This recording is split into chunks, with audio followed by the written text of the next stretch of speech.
Sveiki visi. Per daugelį savo modelistų metų pastebėjau, kad nėra normalaus video, informatyvaus video, tikrai pagelbinčio žmogui video, kaip perrinkti nusipirkus naudotą nitro modelį arba nitro variklį. Šiame video aš parodysiu žingsnis po žingsnio, kaip tikrai pilnai, puikiai ir nesugadinant variklio perrinkti variklį ir kokius komponentus ir kaip reikės perrinkti tą variklį. Taigi, pirmas žingsnis nusipirkus naudotą nitro modelį, reikia išimti variklį. tą mes ir darysim.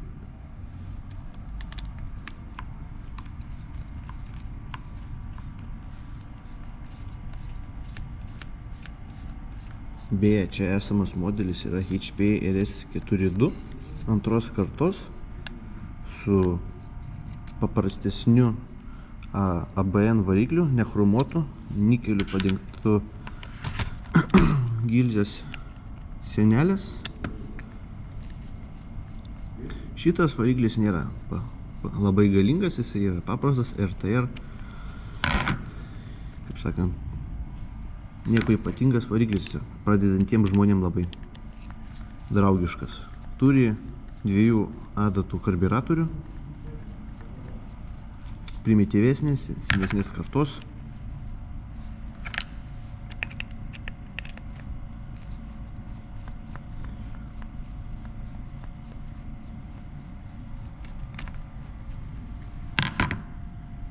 Viską šitą darau RC Max trasoj, esančioj madoj.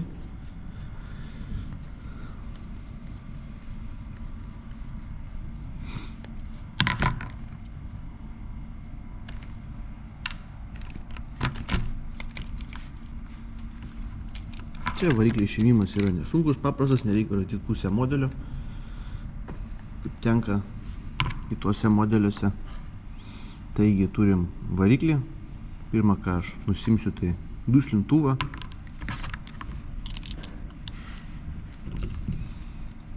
Variklis gana naujas, tai nėra dar prikepusios galvos ir pūlinas baisiai. Praeito savininko aš neįsivaizduoju, bet tikrai žinau, kad buvo paskutinį kartą su juo važiuota prieš 10 metų.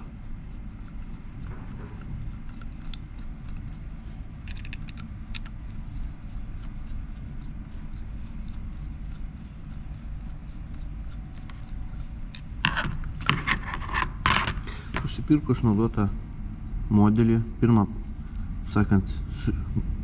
iš pirmos akies būklę galima sužinoti nusisukus duslintuvą arba beperkant variklį. Nusisuki duslintuvą ir gali pažiūrėti pro išmetimo angą, kokios yra būklės gilzė arba stūmoklis. Aišku, daug ko nepamatysi, bet bent turėsi bendrą supratimą, kokios būklės variklis. Antrą žingsnį nusimsiu pull startą, žaidimo sistemą, aišku, visi vaštai prasukti, kaipgi kitaip.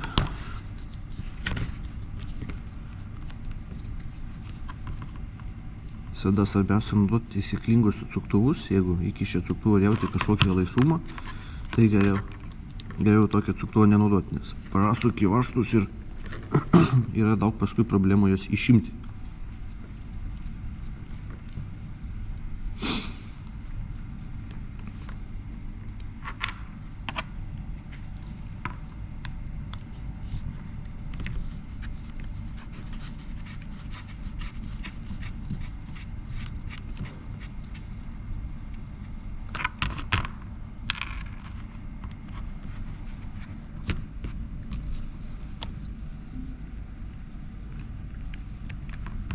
Visada nuiminėjant šitą pull startą geriau prilaikyti, nes būna į vieną eigį guoliai įsistato spyruoklė ir kai būna prastesni pull startai, be nuiminėjant spyruokliai išpjauna tą pull startą ir esantis būgnas viduje nušoks nuo spyruoklės šitas va.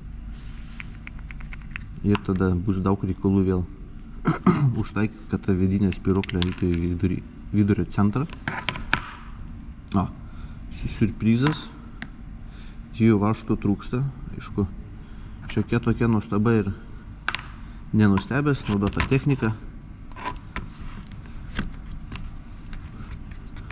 Paskui spėjau, kad kažkas išėmė iš čia 2 varžtus, kad galėtų panaudoti pulstartą. Tai pulstartas pabus su 2 varžtais, bet užtat galinė užvedimo dalis pabus su 4. Pulstartai gali būti ir ant 2 varžtų, jau ekstra atveju, tai jau gali būti ant 1, vis tiek laiko. Iš savo asmeninės patirties kalbu. Svarbiausia, kad čia būtų visi varžtai. Pulstartai netaip reikia. Taigi, atsisuksiu dabar žvakę. Pagal žvakę galima pasakyti irgi kokį gyvenimą gyveno variklis, kaip su juo buvo važinėjama, koks kūras buvo naudojamas, liesas, riebus. Na, šitą žvakį išsisukus galiu pamatyti, kad galimai yra originali, net nekeista nuo modelio pirkimo. Ir matos, kad buvo labai liesai važinėtas variklis, tikrai labai liesai dirbęs variklis, siūlelis visas pabaltavęs, netgi šiek tiek iškritęs nuo karščio. Pagal siūlelį galima nusakyti, kokia buvo. Kaip buvo naudojamas variklis. Jeigu visas juodas, tai karbono pėjas, tai reiškia, jis buvo labai riebi ir labai riebus prastas kūras naudojamas. Jeigu baltas, tai reiškia liesai. Jeigu vidus sukrytęs detonacijos matęs ir perkaitintas, jeigu į išorę iškritęs, reiškia, jis buvo baisiai perkaitintas, kaip mūsų atveju. Irgi detonacijas matęs ir matos, kad buvo naudojamas kūras su nemažai ricinos. Nuiminėjant galinę dalį, labai svarbus dalykas stūmoklį pakelti į viršų, sukant per smagratį.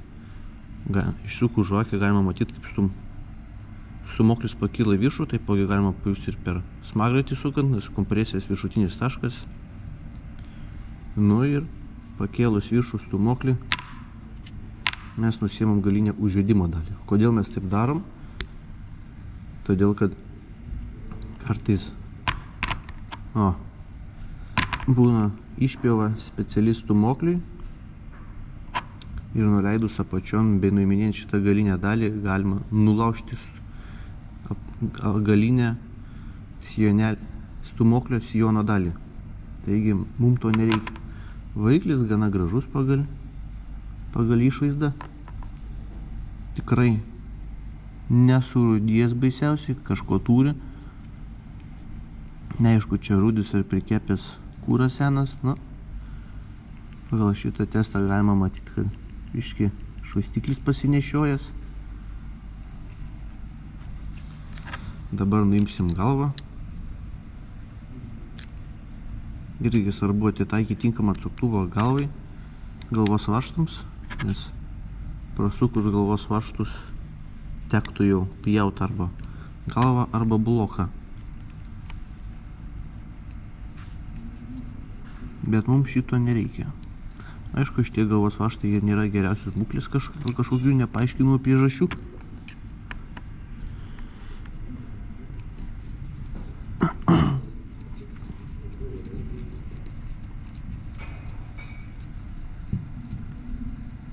Jeigu neatsisuka galvos varžtai, geriausia yra pakaitinti gerai variklį. Bet ką darysit varikliui, daugiau 130 Celsijaus laipsnių negalima perkaitinti, nes tada galinių ir priekinių golių separatoriai gali išsilydyti. Optimaliausia apie 110 įkaitinti, jeigu jau kažką reikia iš jo traukti, keisti golius ar kažką prikepus atsukinėti. Aišku, išėmus golius galima ir kaitinti ir iki 150, bet daugiau nerekomenduoju, nes gali variklio blokas išsikraipyti ir negrįžti į savo pradinę būseną. Taigi, nusiėmėm galvą. Nieko ypatingo. Matome biškį silpnai pabraižytą gilzę, bet nieko rimto. Gerai, kad buvo sutepta, matos, kad neužsukta galvos vaštai, buvo ir biškį tepalas nuo veikimo, pūsdavo pro šonus. Taigi, mano mėgstamiausias būdas išiminėti gilzės yra pasiėmė paprastą teptuką ar bet ką, kokį nors tirpelį, kuris būtų medinis arba plastikinis. Gink dieve, metalinį negalima naudoti ir bandai ištraukti pročiai įkišęs į gilzę šoną, užkabinės gilzę viršun. Jeigu stumiant neišsitraukia, tada jau kaitini. Kaitini ir bandai ištraukti. Taigi bandysiu nepakaitinės ištraukti dabar gilzės. Aišku, svarbu, kad stūmoklis būtų viršui pakeltas ir tada tik tais su šepetuku ar bet ko bandai išstumti gilzę. Aišku, galimai, kaip matau, paprastai neišeis, nes gilzė bus prikepus. Tai paprastai neišeis. Tai dabar pakaitinsiu ir grįšiu toliau.